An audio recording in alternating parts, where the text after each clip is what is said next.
I am deeply addicted to Whispersoft's book videos, where he talks about his novels that he has written and makes book sounds. So I thought I would tell you some mythology to the best of my recollection. Listen, don't hold me to it because I might get some stuff wrong, and I definitely not super confident about pronunciation, but maybe you will like this anyway. Okay, so I want to tell you 2 myths from Norse mythology, and they're both about theft. So the first one is the theft of Idun's apples. So she is like the caretaker. She's got the garden. She's the one who's responsible for the golden apples, and eating the golden apples is how the gods in Asgard all stay young and beautiful, by eating those apples, you know? So she has these golden apples, and so that's what you need to know about her. So one day, Odin, Loki, and Holner, they're on a boys' trip. They're camping. They're having a little boys' camping trip. And as one does, they didn't pack any food, so they're hungry, and they see like a bunch of oxen in a field or something, and they're like, great, let's grab one of these. So they take an ox and they start, I guess they kill it, and they're trying to cook it, and it's not cooking. So like after a long while, they flip it over and they check and it's like not cooked at all. So they try again and it's still not cooked, and they're like, what the heck is happening? Why isn't this oxen cooking? So they look up, or like they hear something, and they look up and there's this enormous eagle, I think it is. And the eagle's like, it's me. I put a curse on your meat, but if you let me have some, I'll remove the curse so that your meat will actually cook. And they're like, okay, fine. They agree to it. But then he takes like all of the choice cuts of meat, and Loki's like, nah, that's messed up. So Loki like grabs onto the eagle or something. I think he tries to like beat him up, and the eagle's like, nah, we're not doing this, and starts flying away, but like grips Loki really tight or something so he can't get out. And Loki is freaking out. The eagle flies away, and Loki can't get out of his grasp, and the eagle's like dragging his feet on the ground, and Loki's like, you're gonna kill me, let me go. And the eagle turns out eagle's actually frost giant, they're like sworn enemies, and the giant is named Thiazi, and is like, nah, I will only let you go if you bring me Idun and her apples. And Loki, the scoundrel he is like, you got it. He doesn't tell his camping buddies what he's agreed to. They go back, he acts like everything's normal, and then he goes to Idun and he's like, hey, listen, I found some apples that are actually even better than yours, and I think you're gonna like them a lot. Let me show you, but you should bring your apples so you can like compare them to see how much better these new ones are. And she's like, okay, sure. So she goes with him. They go into the forest, and then immediately Thiazi swoops in and grabs her and flies away. And Loki, jerk, goes back, acts totally normal. And then, but to be honest, I feel like Idun, you also need to know your worth, girl, because I feel like the other gods don't really notice until they're like, wait a second, we're getting older, like, we're getting gross and old, and they're like, oh, because we're not eating those apples. And then they're like, wait, well, where is she? And it's like, okay, do they really love you, or are they just using you for your special garden? So,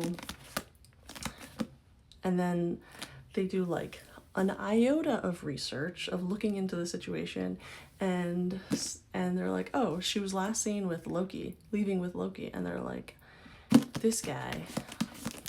So they're like, we're gonna kill you if you don't tell us what's going on. And he's like, you got me, my bad. So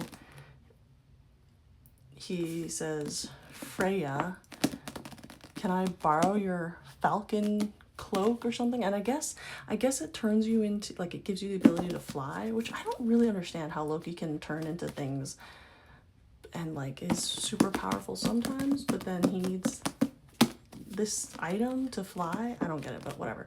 Freya is like, yeah, of course, go get her. So she lets him borrow her falcon cloak, and he flies off.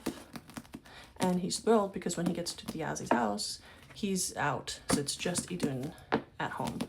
And so Loki turns her into a nut and clutches her in his talons, and he flies back with her.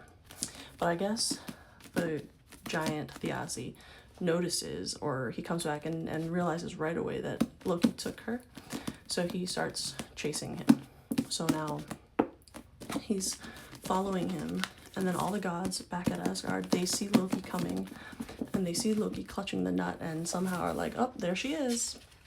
And they see the eagle flying behind him, and they're like, oh, that must be who took her. So they get like wood shavings. This is another plot hole, you guys.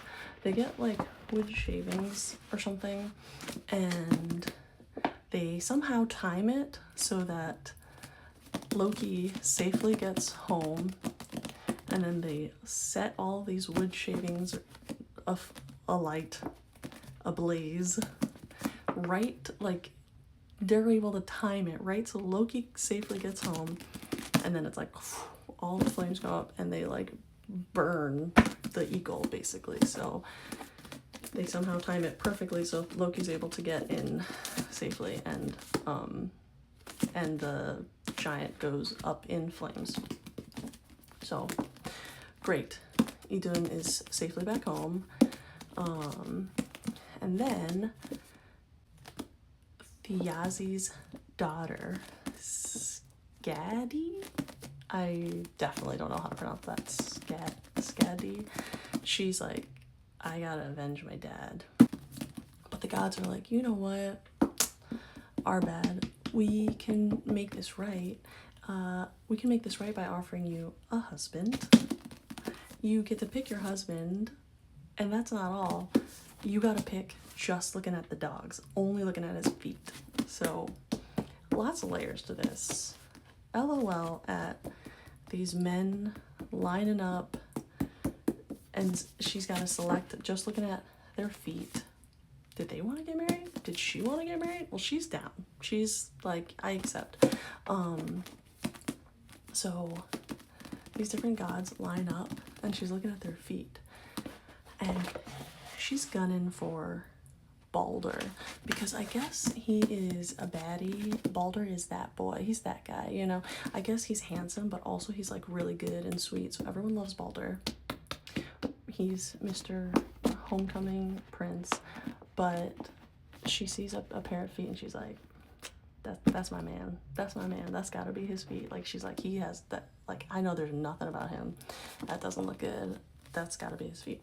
But it's not. It's Njord, who is a god of the sea. And I guess, you know, he stays exfoliated, right? He's on that sandy beach. He stays hydrated, so his feet look great. So she picks him, and then he's just catching strays because she's so upset that her pick was not Balder, and she's not happy. And poor Njord.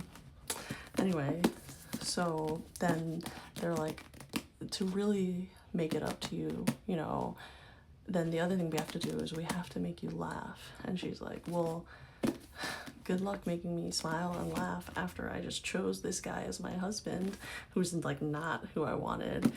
And so here Loki takes responsibility for being problematic, and he's like, I got this. And he ties something to like the chin of like a billy goat, and he ties the other end to his family jewels. Does that like super date me? I don't think people say that anymore. His junk. And this does, and then so they're playing like tug of war, and this does in fact get a laugh out of her. And she's like, you know what?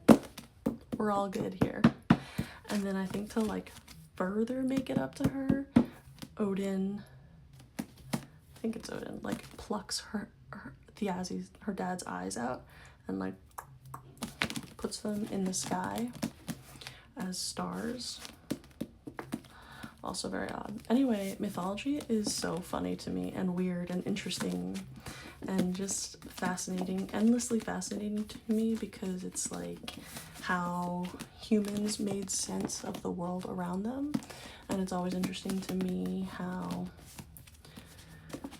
sometimes it's like completely different cultures, but they have different versions of explaining things like the sun, you know. Greek and Roman mythology were like a big hyperfixation for me when I was little.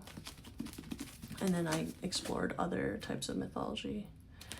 But that was my gateway mythology. But I think it's interesting because like in Greek and Roman mythology, the gods sort of interfere with humans a lot. They just stay in our business, you know. But in Norse mythology, they don't really, they kind of like live their own life for the most part. So they like don't really know how to interact with humans. Okay, so that was the first story about the theft of Idun's apples and how Loki stays trifling, but in the end, she came home and he fixed it. Okay, the other story is about the theft of Thor's hammer. So one morning, Thor wakes up and Mjolnir, that's as good as it's gonna get, Mjolnir is missing. And he's like, Loki, what did you do? And he's like, I didn't do it, I swear. And he's like, I don't believe you. And Loki's like, no, really, I didn't do it, but let me like see if I can find out who did. So Loki goes, and of course it's the freaking frost giants because they stay beefing. So what's his name? Thrym. So the frost giant Thrym, oh, by the way, Loki borrows Freya's feather cloak thing again. He just wants an excuse. He really just wants an excuse to wear her cloak, honestly. So he wears it again and goes to see the frost giants, and he goes and he finds Thrym, and Thrym is like, yep, I took it, and I'm not gonna give it back unless Freya is, you bring Freya to be my bride. So basically I'm like, y'all are obsessed with each other.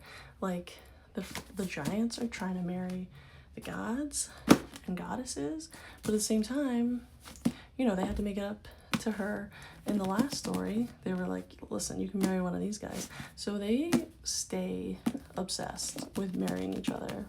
It's very toxic, but they hate each other. I don't know. Anyway, so Thrym is like, I want to marry Freya. If you bring her, I'll give you Thor's hammer.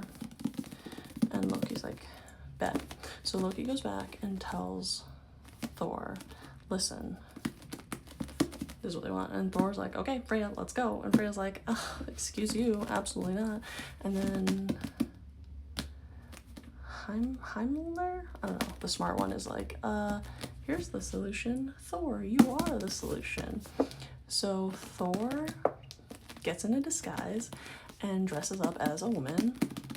And Loki sees this and is like, this is looking like too much fun. I'm coming too. So Loki also dresses up as a woman. He dresses up as like his handmaiden or something.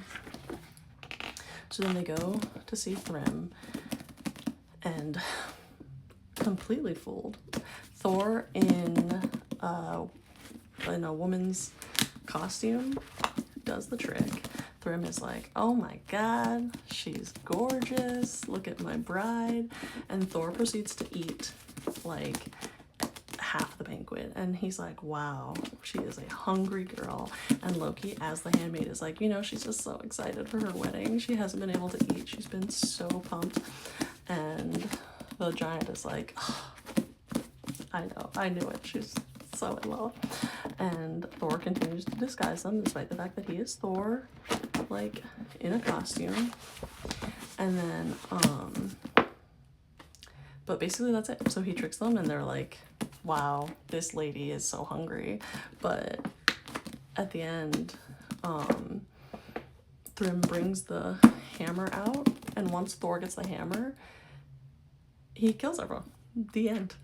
So kind of like a Red Wedding from Game of Thrones, but Norse and with Thor. He proceeds to kill everyone. And that is the end of that story. So those are 2 Norse myths. I hope you liked this. Let me know if this is interesting, and maybe we can do some more of these book videos and explore other myths. I love this book. This book has lots of myths from all over the world. So